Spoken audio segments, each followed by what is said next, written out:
Bonjour à toutes et à tous. Je suis Anne Mardul, directrice des systèmes d'information de l'université. Au nom du Conseil des DSI, je suis ravie de vous accueillir toutes et tous à notre 4e sommet IT. Merci beaucoup d'être présents. Si vous tweetez aujourd'hui, le hashtag est déjà actif, DIESIT Summit 14. N'hésitez pas à participer. Le sommet IT est parrainé par le Conseil des DSI qui regroupe les directeurs des systèmes d'information de chacune des écoles de Harvard.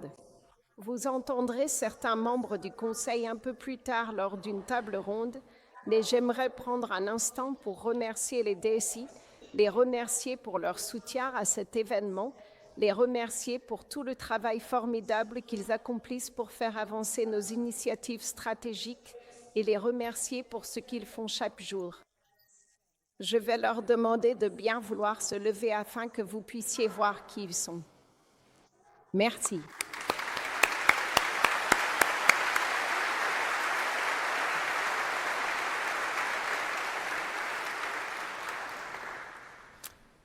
C'est notre 4e année et ces sommets sont en train de devenir une véritable tradition à Harvard. Nous avons apporté quelques ajustements au fil des ans, mais une chose reste inchangée, la raison pour laquelle nous nous réunissons tous. Nous sommes ici pour construire notre communauté informatique, pour nous rapprocher de la mission de l'université et pour apprendre les uns des autres. Dans cet esprit, j'aimerais mettre en avant quelque chose que la présidente Faust a dit la semaine dernière lors de la remise des diplômes. Elle nous a rappelé que la découverte est au cœur de ce que font les universités. Au cours du siècle dernier, bon nombre des découvertes les plus importantes de Harvard et sans doute du monde ont été rendues possibles grâce à la technologie. Si ce n'est pas déjà fait, vous devriez vraiment passer par le Science Center. Allez jeter un œil à l'ordinateur marqué. Il a été construit ici, à Harvard, dans les années 1940. C'est l'un des tout premiers ordinateurs au monde. En 1970, Harvard a été l'une des premières à rejoindre ARPANET, le réseau d'origine utilisant le protocole Internet. Donc Harvard peut légitimement dire que nous avons vraiment contribué à inventer Internet. Notre propre Scott Bradney a été l'un des premiers à utiliser ce réseau. Quand vous le verrez aujourd'hui, demandez-lui d'en parler. À la fin des années 80, lors d'une série de conférences à la Kennedy School, des experts venus de tout le pays ont mis au point un processus pour ouvrir l'Internet à un usage commercial et privé. Ce sont ces conférences qui ont ouvert la voie à la création du World Wide Web et à l'univers ouvert que nous connaissons aujourd'hui. Harvard reste à la pointe dans l'élaboration des discussions sur la gouvernance d'Internet. Tout récemment, au cours de l'année passée, des scientifiques de Harvard ont réussi à reproduire ce qui s'est passé dans l'univers quelques instants après le Big Bang. Je vais vous expliquer cela. La théorie générale de la relativité d'Albert Einstein avait émis l'hypothèse de l'existence des ondes gravitationnelles, mais jusqu'à récemment, elles n'avaient jamais été observées. Nos scientifiques les ont observées. Cette avancée a été réalisée grâce aux installations de calcul scientifiques de la FAS au Massachusetts Green Eye Performance Center, ainsi qu'à d'autres ressources. Mais beaucoup disent que c'est l'une des découvertes scientifiques les plus importantes de tous les temps. Notre vice-président à la recherche, Rick Msekulug, m'a dit que le NGHPCC fait de Harvard, fait de nous l'envie de nos pairs et nous a vraiment placés en tête du peloton en matière d'informatique de recherche, une informatique de recherche durable et évolutive. Il serait difficile d'imaginer une découverte ou un défi du XXIe siècle qui n'inclurait pas la technologie dans sa solution. C'est certainement pour cela que beaucoup d'entre vous sont ici aujourd'hui. C'est pourquoi nous sommes motivés à faire partie de cette communauté, une communauté qui cherche à s'attaquer aux problèmes les plus urgents du monde, et nous sommes stimulés par l'opportunité de contribuer à mettre la technologie au service de ces enjeux. À l'université, la technologie de l'information concerne rarement la technologie pour la technologie. Au contraire, il s'agit de trouver, dans notre travail quotidien, des moyens de permettre les innovations, les découvertes et les solutions qui ont une grande importance humaine. Je suis à la fois honorée et privilégiée de faire partie de la communauté informatique de Harvard. Imaginez un peu quelle découverte nous pourrions aider Harvard à réaliser prochainement. Bien que les découvertes ouvrent souvent de nouvelles et merveilleuses opportunités, elles peuvent aussi provoquer de grands bouleversements. Aujourd'hui, nous avons 2 conférenciers principaux qui aborderont à la fois les risques et les avantages de la technologie. En fait, nous avons 2 Clay, Clay Christensen et Clay Shirky. 2 Clay. Quelles étaient les chances que cela arrive? Avez-vous déjà rencontré Clay Shirky? Ah, très bien. Nous allons présenter Clay Christensen à Clay Shirky et inversement. Hier, je suis devenue un peu obsédée par ça. Alors j'ai googlé les Clay célèbres, les personnes célèbres qui s'appellent Clay, et j'ai découvert qu'il n'y a que 5 personnes célèbres qui portent ce prénom. Et donc, ça veut dire qu'on a 40% des Clay célèbres de la planète ici à Harvard aujourd'hui. Tweetez ça. Trouvez ce hashtag. Certains d'entre vous sont probablement en train de googler. Les autres, au fait, étaient Clay Aiken, Clay Matthews et Clay Ducholz. Donc, on avait un artiste et 2 sportifs.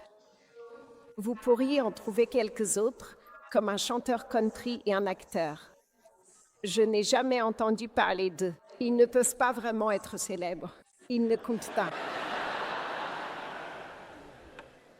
Nos 2 Clay sont de véritables géants. Ce sont des leaders d'opinion dans l'éducation, le business, la technologie et bien plus encore.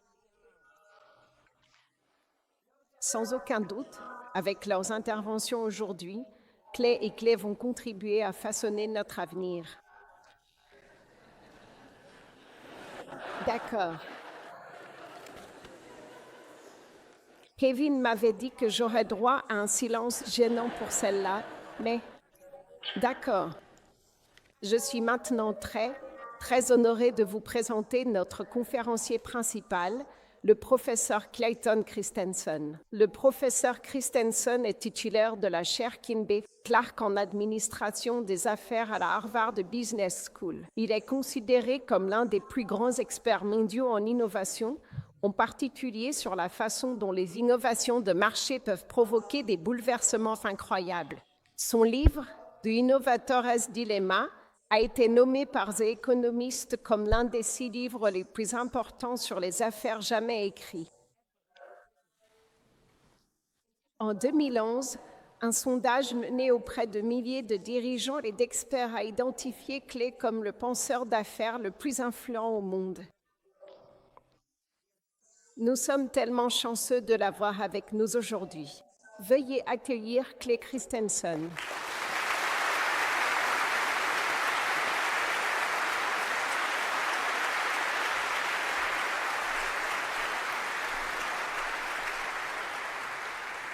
Mon Dieu, je suis honoré d'être avec vous aujourd'hui. J'ai l'air un peu échevelé. Je viens de terminer une série de chimiothérapie. Je pense que ça ira.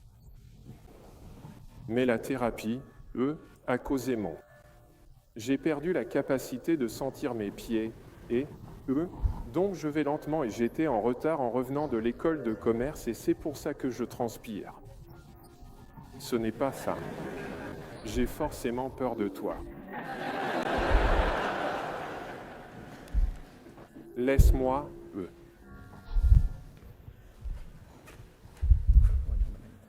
Si on ne m'enseigne pas ça à Harvard, alors je ne sais pas comment faire.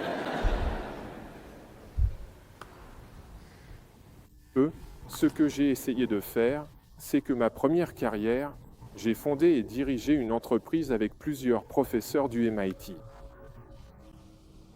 Mais j'ai toujours voulu être enseignant, donc quand j'ai approché la quarantaine et que l'entreprise commençait à bien marcher, j'ai tout quitté et je suis redevenu doctorant.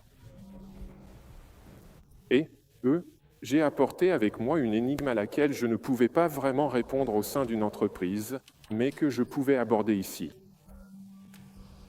Et cette énigme, c'était que si l'on regarde à travers l'histoire des affaires, presque toutes les entreprises qui, à un moment donné, étaient considérées comme inattaquablement prospères, se retrouvent 1 ou 2 décennies plus tard dans la moyenne, voire souvent au bas de l'échelle. Et pourquoi est-ce si difficile de maintenir le succès? Et la réponse étrange que j'ai obtenue, c'est que ce qui fait échouer les entreprises prospères, c'est qu'elles suivent toutes les recettes enseignées à la Harvard Business School. Et de notre point de vue, si vous faites tout correctement, vous êtes condamné. Et, donc ce que j'aimerais faire, et je vais essayer de le faire à l'oral jusqu'à ce que nous ayons les diagrammes, c'est de résumer un ensemble de théories issues de mes recherches. Et, les managers n'accordent pas beaucoup de crédit aux théories parce que le mot « théorique » est associé à l'idée d'impraticabilité, enfin, J'ai aussi eu un AVC, et c'est ce que vous voyez là. Les gens ne réfléchissent pas beaucoup aux théories en management, mais en réalité, une théorie est une affirmation de causalité, de ce qui cause quoi et pourquoi, et quand on le voit sous cet angle, les théories sont de grandes consommatrices de théories. Parce qu'à chaque fois qu'un manager prend une décision, cela repose sur une théorie dans son esprit. Si je fais ceci, j'obtiendrai le résultat dont j'ai besoin. Mais on n'utilise pas les théories comme on le devrait, alors j'ai créé un cours à la Harvard Business School autour des théories du management et la façon dont il est organisé, et j'aimerais essayer de reproduire cela dans notre discussion ici. Pour préparer l'étude de cas, ils doivent lire une théorie sur le management, et c'est un résumé, ça résume, vous savez, un article académique plus long. Et ensuite, ça, c'est la première étape. La deuxième chose à préparer, c'est qu'ils doivent lire une étude de cas sur une entreprise qui est confrontée à un problème. Et ce que vous devez faire ensuite, c'est utiliser la théorie comme une paire de lunettes et examiner le cas. Est-ce qu'on peut expliquer ce qui se passe dans le cas à travers le prisme de cette théorie? Et puis, que devrait faire la direction en conséquence, toujours à travers le prisme de la théorie? Et j'encourage les étudiants, dans tous les autres cours de l'école, HBS, dans la méthode des cas, les gens veulent connaître votre avis. Dans ce cours, en fait, on ne veut pas votre opinion. On veut savoir si la théorie a un avis sur ce qui se passe. Parce qu'on veut apprendre à utiliser les théories dans notre travail. Et puis à la fin, si on a le temps, on peut poser la troisième question qui est « mince, peut-être que la théorie est en fait fausse parce que… » Bref, donc le lendemain, on a une autre théorie et on examine un autre cas à travers ce prisme. Et après avoir examiné cela, on reprend la théorie d'hier et on analyse le cas d'aujourd'hui. Donc, on essaie simplement d'adopter plusieurs perspectives sur ce qui se passe dans l'entreprise. Et donc, c'est ce que j'aimerais faire avec vous maintenant, parler de quelques théories issues de mes recherches. Et je ne vais pas donner l'avis de Clay, mais plutôt, voici ce que la théorie pense de l'informatique à Harvard. Donc, tous ces schémas représentent des cas issus de mes recherches. Et en cours, nous allons examiner ces problèmes à travers le prisme de ces théories. Et certains de ces concepts sont: qu'est-ce qu'un modèle économique? Un autre s'appelle la loi de conservation de la modularité. Les outils de coopération, la théorie de la disruption, et ainsi de suite. Voilà donc d'où je pars dans mes propos ici. Donc, la première que j'aimerais aborder, c'est la théorie de la disruption. Ce que vous voyez là, commencez d'abord par regarder les cercles concentriques. Ils représentent des populations de clients. Au centre, ils représentent les personnes sur le marché qui ont le plus d'argent et le plus de compétences. Et presque toutes les industries commencent au centre parce que les produits ou services initiaux sont compliqués et coûteux. Les cercles plus grands représentent des populations plus larges de personnes qui ont progressivement moins d'argent et moins de compétences. Maintenant, je vais décrire cette théorie de la disruption dans le contexte de la façon dont elle émerge sur le marché, au centre. Je vais placer la performance des produits ou services sur les axes.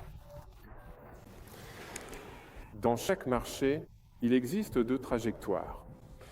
La première est une trajectoire d'amélioration que les entreprises d'un secteur offrent en introduisant sans cesse des produits de plus en plus performants. Certaines des innovations qu'elles réalisent pour maintenir cela sont incrémentales. D'autres sont des innovations de rupture spectaculaire. Ensuite, il y a une deuxième trajectoire, c'est-à-dire que, dans chaque marché, il existe une trajectoire d'amélioration que les clients peuvent exploiter. Et dans presque tous les cas, la trajectoire d'amélioration technologique dépasse la capacité des clients à utiliser cette amélioration. Et ce que cela signifie, c'est que, sur la partie gauche, un produit qui n'est pas assez bon pour ce dont les clients ont besoin à un moment donné risque de dépasser ce qu'ils peuvent utiliser à un moment ultérieur. Donc, si on l'observe d'un point de vue statique, à gauche, la nouveauté ne nous concerne pas parce qu'elle n'est pas aussi performante. Quand on l'observe d'un point de vue dynamique, ce qui n'est pas assez bon à un moment donné finit en réalité par dépasser ce que les clients peuvent utiliser plus tard. Une bonne façon de visualiser cela, c'est de revenir dans les années 1980, quand on apprenait à faire du traitement de texte sur les premiers ordinateurs personnels. Vous vous souvenez à quelle fréquence il fallait arrêter de taper pour laisser le processeur Intel 286 nous rattraper? Parce que l'un des microprocesseurs les plus rapides au monde n'arrivait même pas à suivre la cadence de nos doigts. Mais comme Intel a introduit des puces de plus en plus performantes qui se trouvent aujourd'hui dans votre ordinateur portable, vous n'utilisez qu'environ 15% de leur capacité, car ils ont dépassé ce que les clients peuvent exploiter.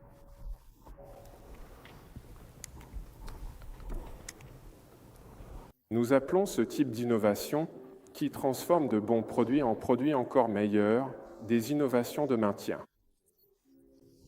Et presque toujours, ce sont les leaders en place qui dominent ces batailles d'innovation de maintien. Fait intéressant, les innovations de maintien, en général, ne créent ni emploi ni croissance.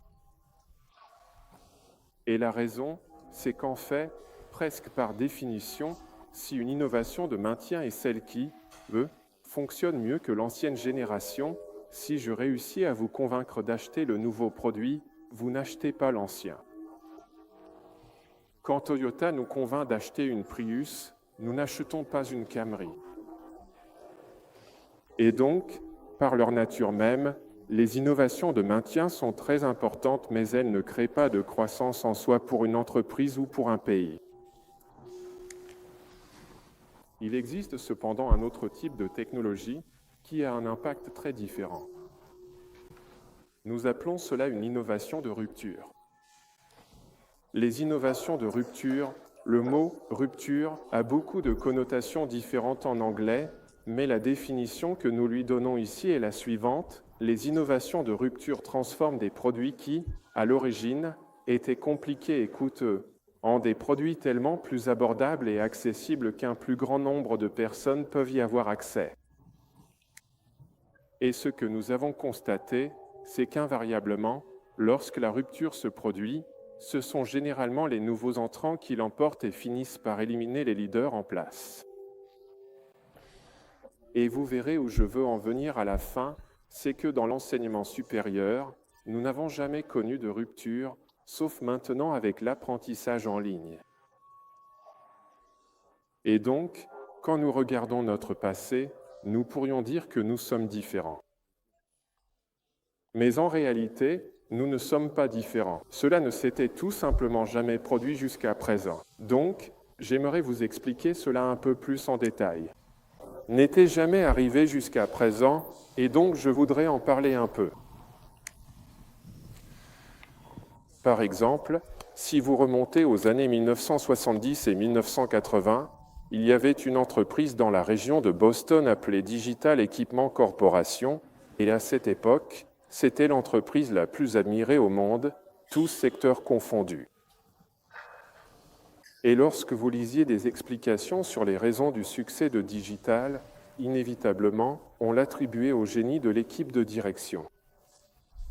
Ils étaient vraiment intelligents. Je les connaissais.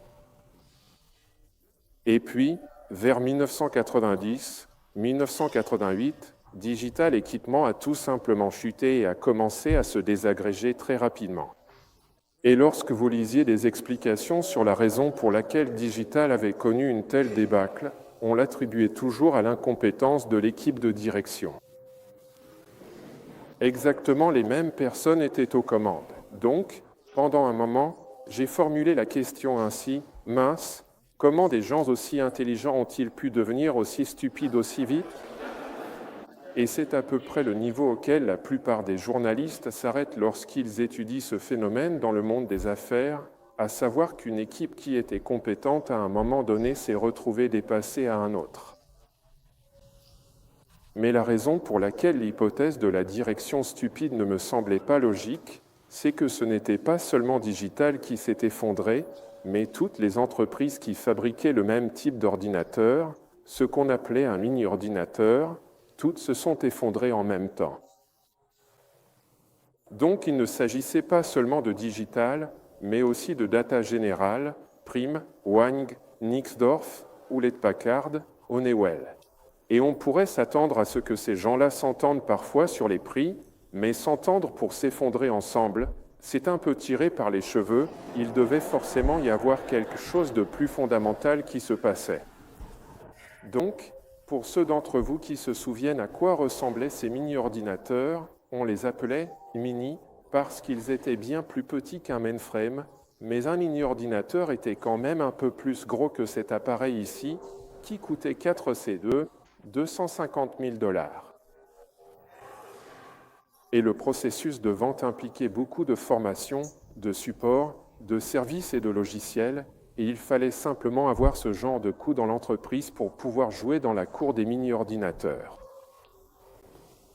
Et cela signifiait qu'ils devaient générer des marges brutes d'environ 45% pour couvrir, les coûts fixes associés au fait de participer à ce secteur. Alors, pendant les années 1980, il y avait des gens qui arrivaient chaque jour à la direction avec des propositions pour la prochaine génération d'ordinateurs que Digital devrait fabriquer. Certaines de ces propositions consistaient à fabriquer de meilleurs ordinateurs que Digital n'en avait jamais produits auparavant. Quand on regarde ces plans d'affaires, ils promettaient de façon crédible des marges brutes de 60% et ils pouvaient vendre ces ordinateurs 2 fois plus cher.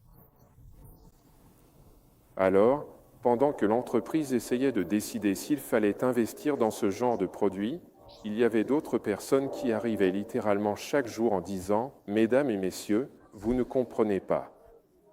Regardez juste par la fenêtre. » Tout le monde achète des ordinateurs personnels.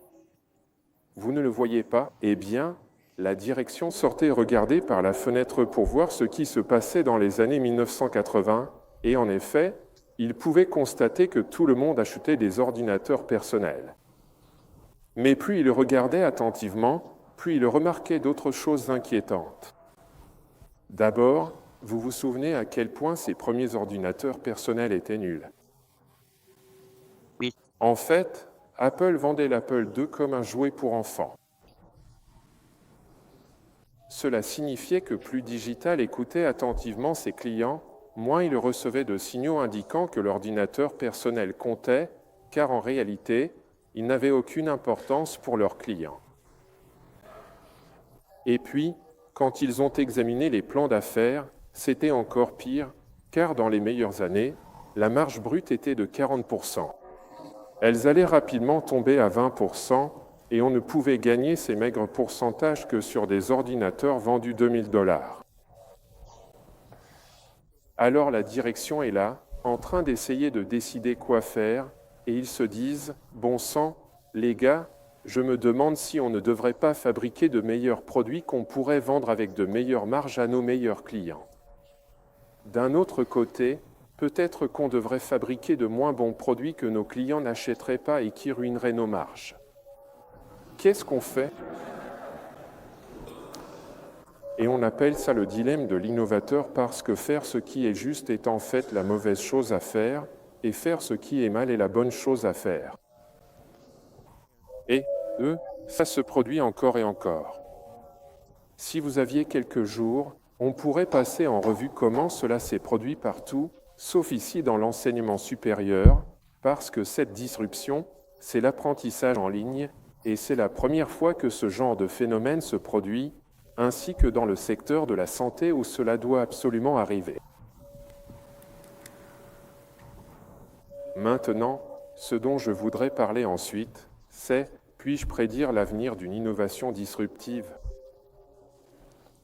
Pourrais-je prédire si un ordinateur personnel dans les années 1980 allait tuer Digital Equipment ou non? Et pour expliquer cela, je voudrais faire une affirmation, puis parler de l'acier. Tout le monde pense que son entreprise ou son secteur est différent, et tout le monde est tellement différent qu'au final, ils sont tous pareils. Et les gens, en particulier, demandent « Est-ce que cela arrive vraiment dans les organisations à but non lucratif ?» Et j'ai décidé que c'était vraiment une façon stupide de catégoriser les choses. Cela concerne, les impôts et quelques autres aspects, mais essentiellement, cela se produit quand quelqu'un doit faire rentrer plus d'argent qu'il n'en dépense. Mais le même phénomène se produit partout, y compris chez nous. Maintenant, la plupart d'entre vous n'ont pas encore beaucoup fabriqué d'acier. Historiquement, la majeure partie de l'acier mondial a été produite dans des aciéries comme celle en haut à gauche, des aciéries intégrées. Aujourd'hui, il faudrait environ 10 milliards de dollars pour construire une aciérie intégrée. L'autre façon de faire, en bas à droite, est plus récente. On les appelle des mini-aciéries, et les mini-aciéries font fondre de la ferraille dans des fours électriques, et l'on pourrait facilement installer, un four électrique dans la fosse ici. Comme ils peuvent produire de l'acier de n'importe quelle qualité dans une mini-aciérie, ils n'ont pas besoin d'agrandir les étapes de transformation en aval, et c'est pour ça qu'on appelle ces installations des mini-aciéries. La caractéristique la plus importante d'une mini-aciérie, c'est qu'on peut fabriquer de l'acier de n'importe quelle qualité pour un coût inférieur de 20% à celui d'une aciérie intégrée. Alors réfléchissez à ça une minute. Imaginez que vous êtes le PDG d'une entreprise sidérurgique quelque part dans le monde. Voici une technologie, les mini-aciéries, qui permettrait de réduire le coût de production de vos matières premières de 20%. Vous ne pensez pas que vous adopteriez cette nouvelle technologie?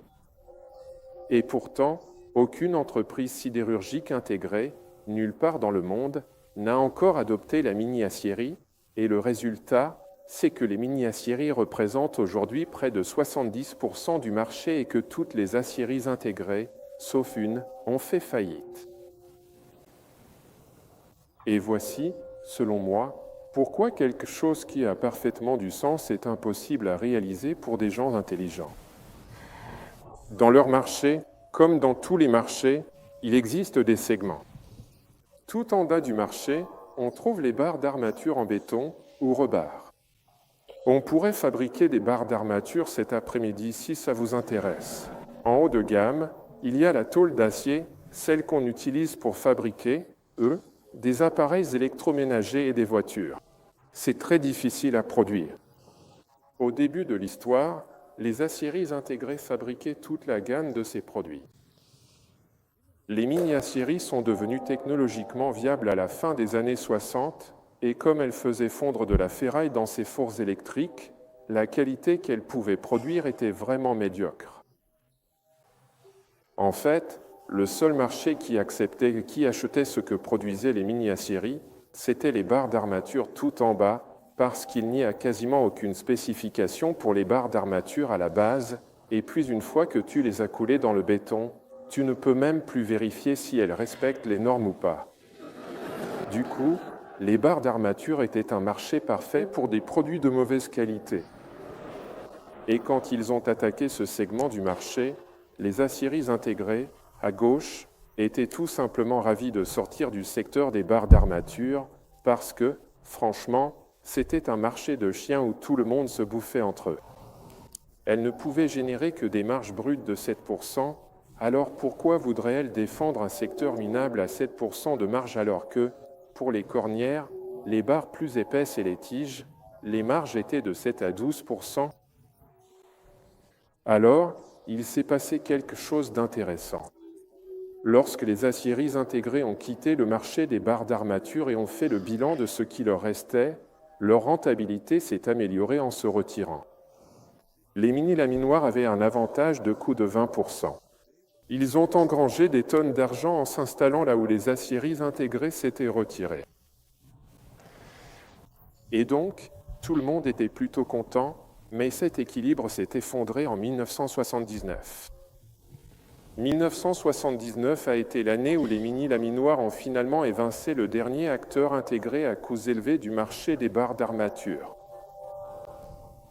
Ce qui s'est passé avec le prix des barres d'armature en 1979, c'est que le prix des barres d'armature s'est effondré de 20%. Il se trouve qu'il y a un fait subtil concernant la stratégie auquel personne n'avait pensé auparavant. Une stratégie à bas coût ne fonctionne que tant qu'il y a un concurrent à coûts élevés sur le marché. Et dès que les concurrents à coûts élevés ont été éliminés, il ne restait plus que des mini-laminoirs à bas coût qui s'affrontaient dans un secteur de commodité, et très vite, la concurrence a fait chuter les prix au point que plus personne ne pouvait gagner d'argent. Alors, qu'est-ce que ces pauvres types vont faire? L'un d'eux regarde vers le haut de gamme et dit « Mesdames et messieurs, regardez ça.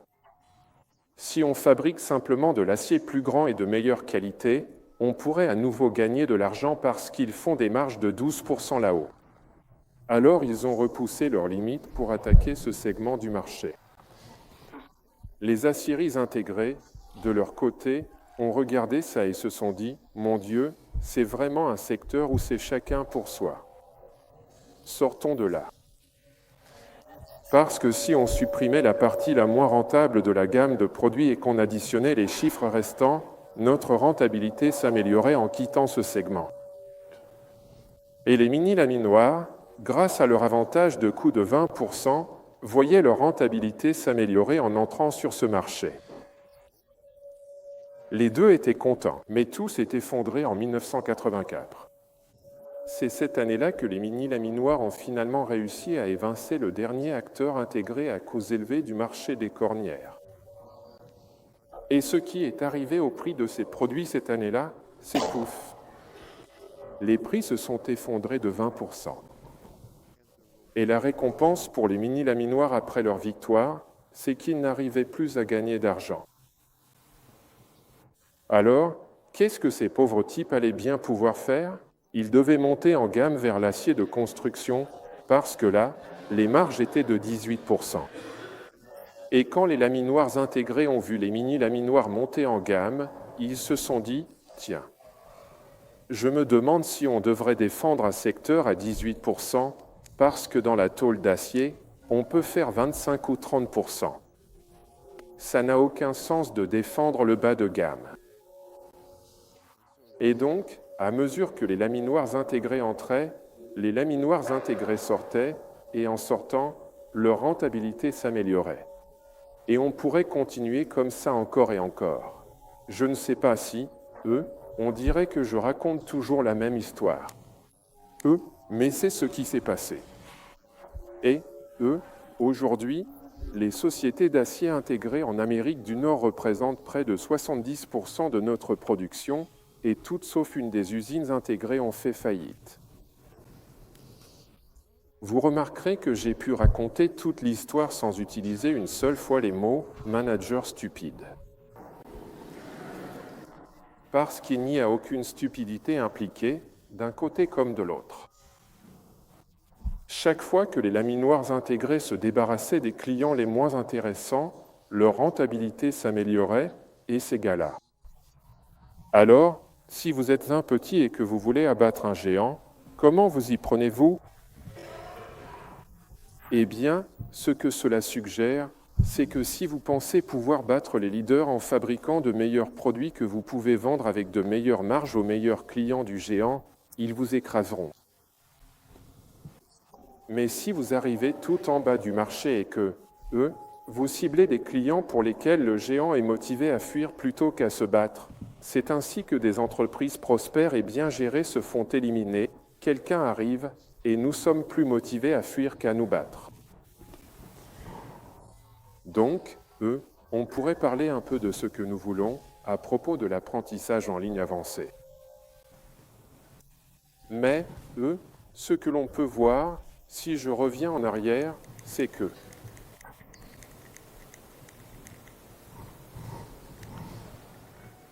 ce dont il faut se souvenir, c'est que ces produits ne prennent pas racine chez nos clients. Ils le peuvent, mais presque toujours, ils prennent racine chez des personnes qui ne sont pas nos clients ou bien chez les clients les moins exigeants que nous servons. C'est le premier point. Le deuxième point, c'est que l'amélioration du produit progresse à un rythme plus rapide que ce que les clients peuvent réellement utiliser. Et puis, le troisième point, c'est que ce que cela signifie, c'est qu'au fur et à mesure que les innovations de rupture prennent racine chez des clients que nous ne servons pas, desquelles deviennent suffisamment bonnes pour répondre aux besoins des clients, elles attirent les clients du marché des mini-ordinateurs vers celui des ordinateurs personnels. Cela ne fonctionne pas dans l'autre sens. Et enfin, au début de cette histoire, on ne savait pas d'où viendrait la technologie qui permettrait à Nucor, qui fabriquait des barres d'armature, d'évoluer. On ne savait pas d'où viendrait la technologie qui, 10 ans plus tard, permettrait de fabriquer de la tôle d'acier à partir de barres d'armature. Mais ce que l'on pouvait prédire avec une certitude absolue, c'est qu'ils étaient motivés à trouver comment y parvenir. Et donc, à la Harvard Business School, ce dernier dimanche, le New York Times a publié un article se demandant si Harvard faisait la bonne chose ou non. Et les journalistes doivent, créer de la controverse partout où ils le peuvent. Alors ils ont présenté cela comme une opposition entre porteurs, qui est intelligent, et Clay, qui ne l'est pas. Et, nous ne sommes pas d'accord. Et, en réalité, nous ne sommes pas en désaccord sur grand-chose. Donc, la technologie n'est pas intrinsèquement de nature soutenante ou disruptive, mais c'est la façon dont elle est déployée sur le marché qui détermine si elle est soutenante ou disruptive. Et ce que la Harvard Business School doit véritablement se demander, c'est précisément ceci: pouvons-nous utiliser l'apprentissage en ligne de manière plus efficace, pour mieux servir nos précieux clients et étudiants?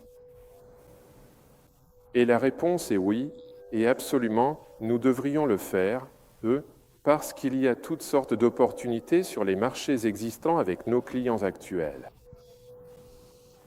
Et donc, Michael Porter et moi, nous ne sommes absolument pas en désaccord là-dessus. Mais là où nous sommes un peu en désaccord, c'est que, du point de vue de Clay, le bas de gamme finit toujours par l'emporter. Et la raison à cela, c'est qu'ils sont motivés, parce que c'est là que se trouve le profit, et, bref, c'est... Je pense que nous sommes confrontés à tout cela. Et ce que cela signifie, c'est, dois-je parier sur Harvard? Oui, je parie sur Harvard parce que nous serons là pour très longtemps. Mais au final, un apprenant en ligne va devenir suffisamment bon pour que, ce soit une meilleure façon d'enseigner, et alors tout bascule et l'impensable devient pensable. C'est pour ça que ce genre de choses m'inquiète. Ça va pour toi? Cette diapositive est excellente. Juste quelques autres réflexions. Sur le côté gauche, là où la trajectoire bleue n'est pas suffisante pour répondre aux besoins des clients, comme le montrent les lignes rouges pointillées, presque toujours l'architecture à adopter doit être propriétaire et interdépendante. Et la raison pour laquelle les systèmes propriétaires fermés sont si essentiels, c'est que le produit n'est pas encore assez bon. Et si vous essayez d'avoir une architecture ouverte, modulaire, la définition des standards qui permettent aux composants de s'assembler dans une architecture ouverte enlève tellement de liberté aux ingénieurs qu'au début, les architectures ouvertes sont presque toujours très difficiles à mettre en place. Et si vous y arrivez, elles ne sont pas très performantes. Et cela signifie que, parce que les interdépendances sont si, complexes, si vous changez une chose, vous devez en changer beaucoup d'autres. Et cela veut dire que vous devez tout faire pour pouvoir faire quoi que ce soit. Tout faire pour pouvoir faire quoi que ce soit. Et dans l'histoire de la plupart des industries à cette époque, les entreprises qui possèdent des architectures propriétaires et qui sont intégrées pour tout fournir sont presque toujours en avance. Mais cela soulève alors la question, du côté droit, lorsque les produits propriétaires sont plus que suffisants pour ce dont les clients des segments inférieurs du marché ont besoin, que se passe-t-il? Et comment la concurrence évolue-t-elle? Et la réponse, c'est qu'alors, il faut se battre différemment en étant rapide, flexible et réactif. Pour y parvenir, l'architecture évolue vers une architecture modulaire ouverte, que j'ai représentée ici dans les cases, par opposition aux interdépendances des puzzles dans le haut de gamme. Et cela entraîne toutes sortes de changements en réaction à cela. Alors, laissez-moi revenir sur l'histoire des smartphones. Il y a 15 ans, au moment où ce marché émergeait, le leader incontesté était Nokia, et ils étaient si performants parce qu'ils avaient un système propriétaire, fermé et optimisé comme architecture de leurs produits. Et, ils étaient suivis ou accompagnés IBM, qui avait aussi une architecture propriétaire très fermée. Et ils ont intégré l'email, et personne ne pouvait imiter l'email parce qu'il fallait tout changer pour faire quoi que ce soit. Et si vous vous souvenez, ils ont vraiment eu beaucoup de succès, et en fait, à l'époque, on pouvait dire qu'ils avaient temporairement la bonne stratégie. Mais à mesure que le produit s'est amélioré, Apple est arrivé avec l'iPhone, et ils ont commencé à introduire de la modularité à l'intérieur de l'iPhone. À l'intérieur, c'était propriétaire, mais il existait une norme permettant aux applications d'être portées. Puis le système d'exploitation Android est devenu dominant, Et cela a fait de la modularité une norme dominante, et Apple à moins de 20%, ils sont en train de foncer droit dans le mur. Encore une fois, chaque stratégie n'est que temporairement la bonne ou la mauvaise stratégie. Et, je pense que cela va aussi nous arriver. La Harvard Business School, je ne dirai rien de mal sur aucun d'entre vous, mais, l'architecture de la Harvard Business School est d'une interdépendance atroce. On ne peut pas enseigner le marketing si on n'enseigne pas la production. On n'enseigne pas ça si on n'enseigne pas la comptabilité analytique. On ne peut pas enseigner ça si on n'étudie pas la conception organisationnelle. Le management, c'est juste un sac de nœuds, et il faut tout enseigner pour pouvoir enseigner quoi que ce soit. Mais ce qui nous perturbe par le bas, ce sont les universités en ligne et sur le terrain, en entreprise. Il existe environ 3000 universités d'entreprise où ils choisissent de former leurs managers sur le terrain plutôt que de les envoyer à Harvard. Et la raison, c'est d'abord que si vous allez à Harvard, c'est cher, et notre architecture est propriétaire et interdépendante, ce qui veut dire que vous alliez en finance ou non, vous devez suivre fin 1 et fin 2. Et à la place, si on enseigne le management sur le terrain, c'est modulaire, et je peux simplement dire, je veux 3 semaines de stratégie. Et c'est comme ça qu'ils sont compétitifs. Et ils sont en concurrence sur un autre plan, pour des objectifs différents. Et, de plus en plus, parce que nos clients.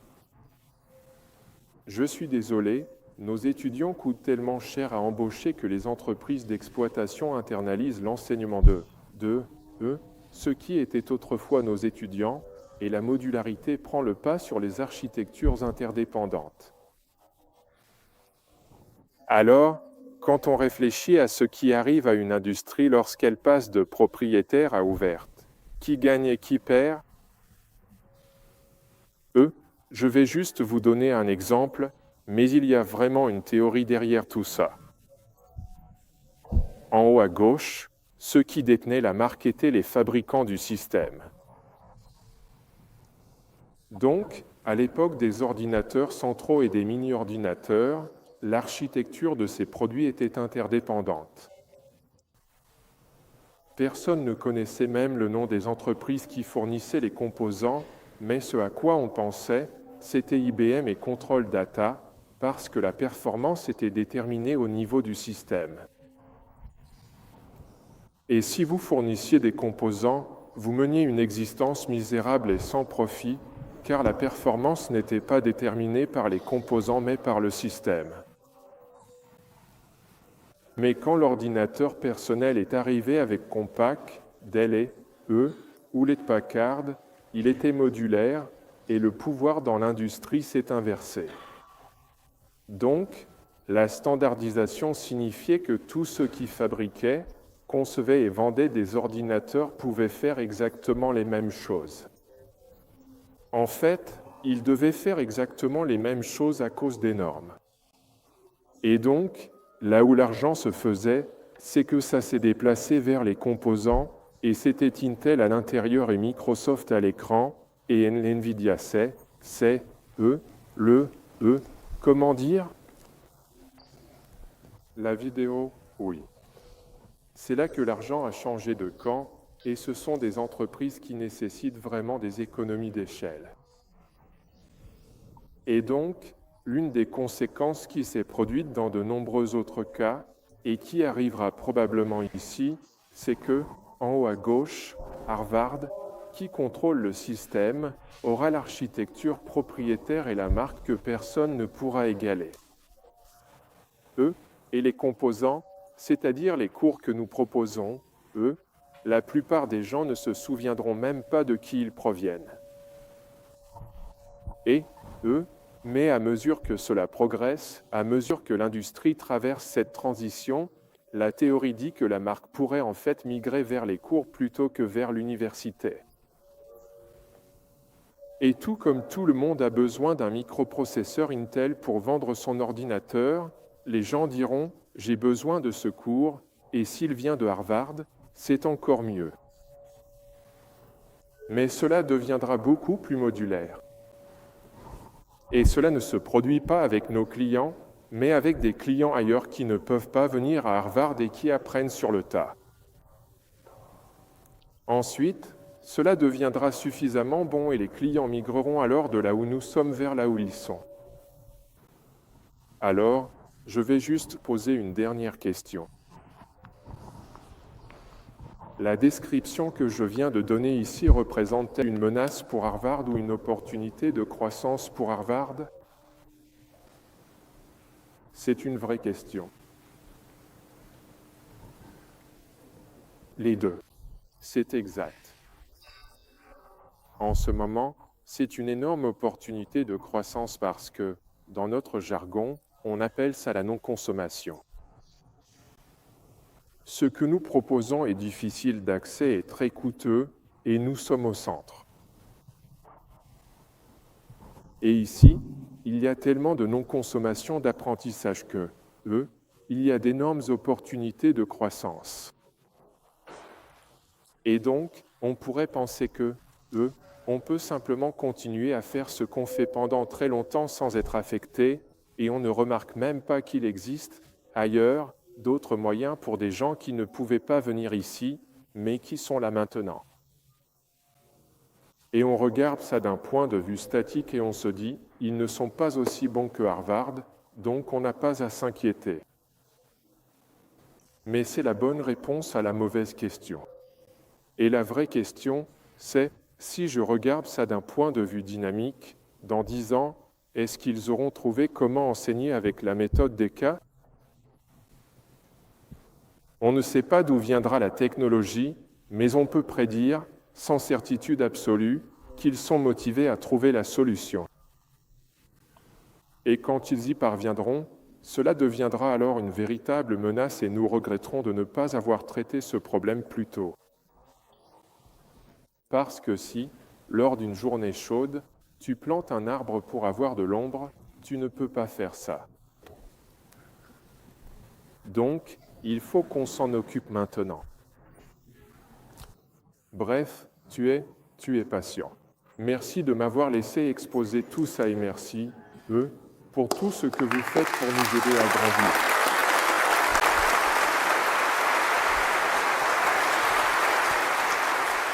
Merci. Vous êtes vraiment aimables, vous tous.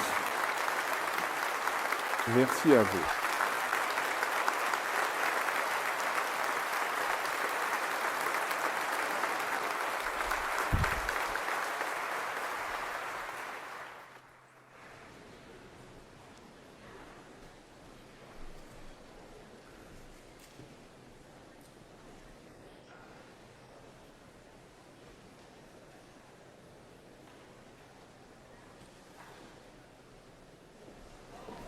D'accord, merci beaucoup. Quel privilège, quelle chance nous avons de pouvoir entendre Clay Christensen une fois de plus.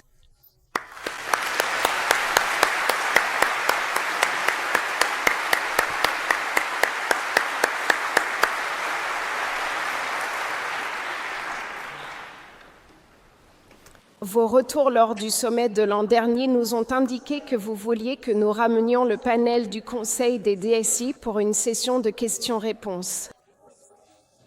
J'aimerais donc inviter quelques-uns de mes collègues DSI à monter sur scène. Indra Bishop, DSI de l'École d'éducation, René Fuchs, DSI de la Faculté de médecine, Steve Gallagher de l'École de commerce et Ben Goshen, notre DSI adjoint. Donc, pour la suite, il nous reste environ une demi-heure. Et pendant qu'ils s'installent, qu'ils montent, sur scène, laissez-moi planter le décor, si vous le voulez bien.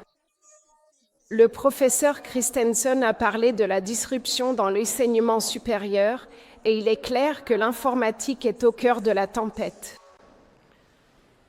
Rapprochons cela de notre réalité et parlons de la façon dont les nouvelles technologies vont transformer Harvard et changer notre travail en tant que personnel informatique de Harvard. Le Conseil des DSI en a d'ailleurs beaucoup parlé au cours de l'année écoulée et nous avons identifié 5 technologies que nous considérons comme les plus perturbatrices pour nous aujourd'hui à Harvard: le social, le mobile, l'analytique, le cloud et la vidéo, ou SMAC pour faire court. Social, mobile, analytique, on peut inclure le big data avec l'analytique, cloud et vidéo, SMAC. Donc, ces technologies de rupture, elles sont déjà là, elles changent déjà notre façon de faire, elles ne vont certainement pas disparaître, et nous devons trouver comment exploiter SMAC pour permettre à la communauté de Harvard de réaliser son travail extraordinaire ici. Alors, commençons, chers panélistes. Première question. Étant donné les bouleversements que prédisent les théories du professeur Christensen pour l'enseignement supérieur, quel impact pensez-vous que cela aura à Harvard et sur le travail informatique que nous accomplissons? Steve, pouvons-nous commencer avec toi? D'accord. Donc, je pense que l'un des thèmes ici, c'est vraiment de réfléchir à comment nous pouvons être le perturbateur plutôt que d'être ceux qui sont perturbés. Et ce qui est intéressant, c'est que j'ai récemment rejoint la Business School et je viens d'une université privée de niveau intermédiaire, un collège jésuite, et j'ai constaté que beaucoup de ces pressions, qui étaient déjà des forces dominantes dans cette institution, sont en fait beaucoup des forces décrites par Clay et sont très aiguës dans de nombreuses institutions à travers le pays, qui ressentent une forte pression pour trouver comment innover. Et je pense que c'est important ici à Harvard, car nous sommes dans une position privilégiée, que nous devons aussi nous assurer d'observer ce qui se passe autour de nous, au sein de notre communauté et en dehors, et réfléchir à la manière dont nous pouvons exploiter ces forces et quelles sont les opportunités, non seulement pour faire évoluer notre propre paquebot dans certains cas, mais aussi pour créer des environnements où l'on peut faire émerger l'innovation.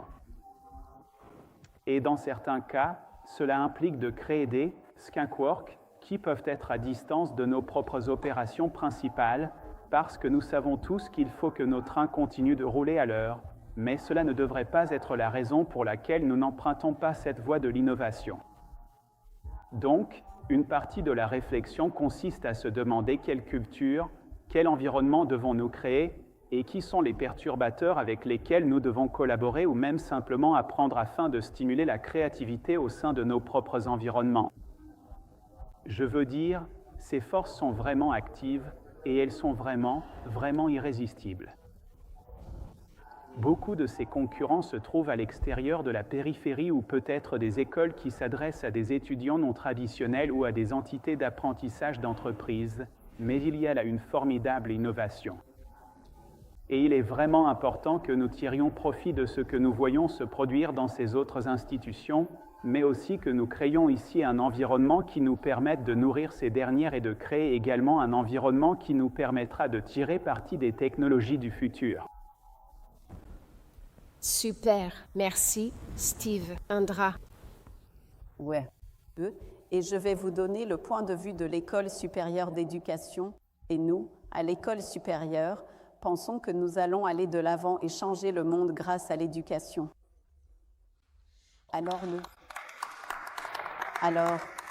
Et donc, vous savez, encore une fois, en tant qu'organisation informatique, si c'est la mission de notre école, comment pouvons-nous tirer parti de l'innovation disruptive dont Clay a parlé?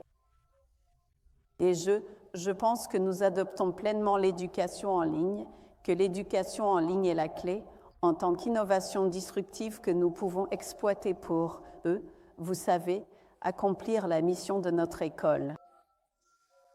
Et nous avons déjà des plans pour pouvoir élargir notre rayonnement mondial, car pour changer le monde, nous devons toucher beaucoup plus largement que ce que nous faisons aujourd'hui. Donc, nous pensons que cela nous offrira cet outil, et encore une fois, notre vision de changer ou d'améliorer nos écoles et d'essayer d'élargir, vous savez, ce rayonnement vers des écoles qui, pour rendre l'éducation plus abordable et plus pratique, eh bien, encore une fois, l'éducation en ligne répond à ces objectifs, à cet objectif. Et encore une fois, en termes d'innovation, nous sommes, étant une école plus petite sous l'égide de Harvard, nous pensons pouvoir être beaucoup plus agiles et innovants. Et tout ce dont Anne a parlé, le social, le mobile, ce sont des sujets sur lesquels nous avons discuté, vous savez, essayez de nous concentrer. Et nous voyons aussi le cloud comme l'un des moyens que nous pouvons exploiter pour nous concentrer sur l'innovation. Le cloud nous a beaucoup aidés à travailler au sein de l'organisation centrale, de Harvard. Beaucoup de services de type commodité sur lesquels nous nous concentrions auparavant, nous n'avons plus besoin de nous en occuper. Donc, encore une fois, notre principal objectif au sein de notre organisation est vraiment de réorienter l'organisation informatique vers l'intégration de la technologie dans l'enseignement et l'apprentissage et de tirer parti de l'éducation en ligne. Parfait, merci. René. Eh bien, si l'on pense à l'innovation, je crois qu'il y a deux caractéristiques principales. La première, c'est que, par nature, elle est imprévisible, n'est-ce pas? Donc, d'un côté, on ne peut pas être innovant et jouer la carte de la sécurité. Et l'autre point, c'est que l'innovation, on ne peut pas l'exiger. Elle se produira, n'est-ce pas? Mais pas parce que vous l'avez planifiée, mais parce que vous créez un environnement où elle peut émerger. Donc, je veux dire, si on pense à la façon dont on fait de l'informatique aujourd'hui, certains d'entre vous ont participé à l'élaboration de ce plan informatique à long terme, et nous avons mis en place un schéma pour organiser nos dépenses en, vous savez, maintenant les systèmes en marche, en apportant des améliorations progressives, puis ce niveau supérieur qui consiste à créer de nouvelles capacités. Et c'est là que l'innovation trouve sa place, en quelque sorte. Mais en écoutant Clay, j'ai compris qu'il fallait vraiment faire la distinction entre l'innovation de maintien, qui au mieux remplace les systèmes existants. En réalité, ce que je constate ici, c'est que cela crée généralement quelque chose en plus de l'ancien système, que l'on continue à traîner indéfiniment. Mais il nous faut aussi trouver un moyen d'investir davantage dans ce type d'innovation de rupture. Et je me demande vraiment si, dans le domaine informatique, nous pouvons trouver un moyen de créer un environnement dans lequel nous pouvons prendre plus de risques, faire plus d'expériences, investir dans des capacités informatiques dont nous ne savons pas exactement si elles vont porter leurs fruits, n'est-ce pas? Mais essayons vraiment de nouvelles choses. Nous menons simplement l'expérience et voyons ce qui se passe. Alors, je vais revenir à la dernière question de Clay, je crois, et peut-être lui donner un point de vue différent, qui est que, un changement perturbateur peut être à la fois. Mon point de vue, c'est que, le changement disruptif peut représenter à la fois une opportunité et un risque pour Harvard. Je pense qu'une autre façon d'aborder la question serait de se demander comment Harvard, et plus généralement tout grand acteur établi confronté à ce type de changement disruptif, choisit de s'impliquer. Décidez-vous d'être un simple observateur ou choisissez-vous de vous engager pleinement et de devenir un acteur du changement? Et je pense que cette question s'applique tout autant à l'informatique en tant que collectif qu'aux individus qui en font partie. Harvard a déjà pris des initiatives assez audacieuses qui, à bien des égards, sortent de l'ordinaire par rapport à son histoire en s'impliquant dans la disruption, et je trouve que c'est en soi extrêmement enthousiasmant. Et la question qui se pose à nous tous, c'est comment pouvons-nous nous impliquer dans cette démarche? Comment pouvons-nous la soutenir? Et peut-être, de façon plus concrète, comment pouvons-nous rester à la pointe de ce qui se passe? Pour faire partie d'une disruption, je pense qu'il faut commencer par instaurer un dialogue, comme nous le faisons aujourd'hui, mais aussi chaque jour de l'année, afin de rester informé de ce qui se passe dans ce domaine. Je parlais de cela à quelqu'un il y a quelques jours. J'ai passé un certain temps chez edX. J'ai encore un compte email edX. L'une des choses les plus précieuses que je reçois via mon email edX, c'est qu'il existe des listes de diffusion chez edX où les gens partagent des articles, des liens vers des ressources à lire, des billets de blog, pour que tout le monde reste informé de ce qui se passe dans le domaine de la disruption. Et je pense qu'il est important pour nous tous, vous savez, de rester sur la bonne voie et de continuer à faire ce genre de choses. Et je pense qu'un autre point que je voudrais aborder, c'est que, pour moi, la chose la plus importante à laquelle nous allons être confrontés du point de vue informatique, c'est l'agilité et la création d'un environnement agile. Vous savez, en période de disruption, le changement va être l'élément principal. Et pour revenir à la première question, comment décidons-nous de nous engager? Est-ce qu'on choisit d'être spectateur et d'observer, ou bien est-ce qu'on s'implique dans la disruption?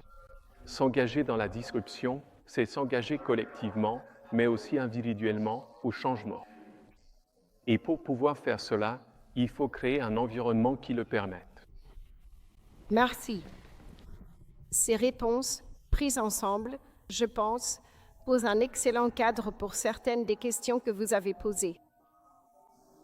Mardi, nous avons envoyé une demande de questions.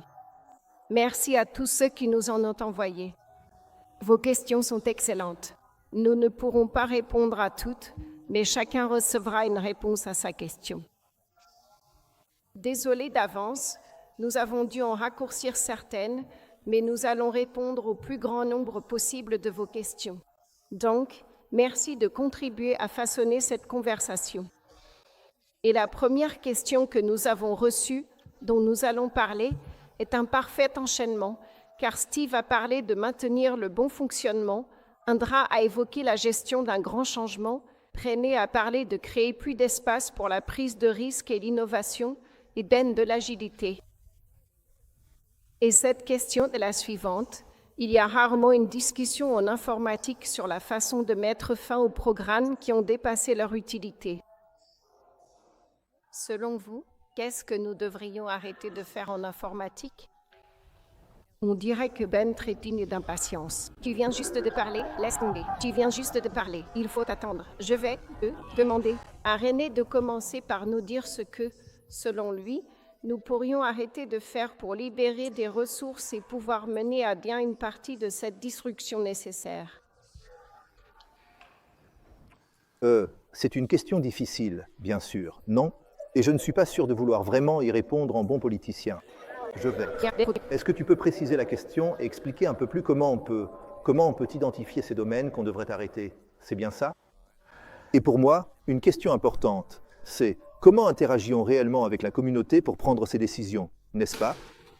Et je pense que dans le contexte actuel, il est trop facile pour la communauté, en ce moment, de nous demander de créer de nouvelles capacités sans répondre à la question de ce que nous ne devrions plus faire, n'est-ce pas? Je pense vraiment qu'il faut revoir un peu la façon dont nous finançons les initiatives pour que la communauté prenne davantage conscience du fait que continuer à faire ce qui existe déjà, sans jamais y mettre fin, représente toujours un coût pour nous, n'est-ce pas? Donc, je ne réponds pas vraiment à votre question, n'est-ce pas? Mais une façon d'y répondre serait de créer un modèle différent pour financer l'activité informatique qui mettrait plus explicitement en